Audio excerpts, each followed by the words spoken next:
Така, днес реших да експериментирам с голям дюнер, с двойно месо. Сложил съм си абсолютно всичко вътре. Много ми е интересно как ще реагира кръвната ми захар на дюнера. Дюнера съм го взел от Кебапа Папа в Гранд Мол Варна. Отдавна не съм хапвал дюнер, но сега ще хапна. Гледам, че доста хора хапват, постоянно има опашки.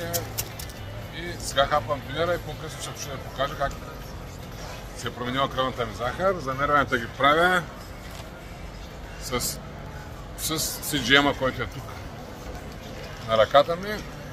Така ще хапна дюнера и по-късно ще се включа пак, за да ви покажа какъв е резултата.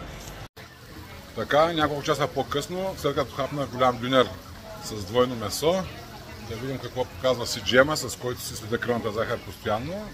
Очаквах доста по-голям пик, но тук можем да видим, че кръвната ми захар от 5,5 се покачи само до 7, така че дюнера не е толкова лош за кръвната ми захар. Предполагам, че ако се взема дюнер бокс без питката, почти няма да има никакъв пик. Това е.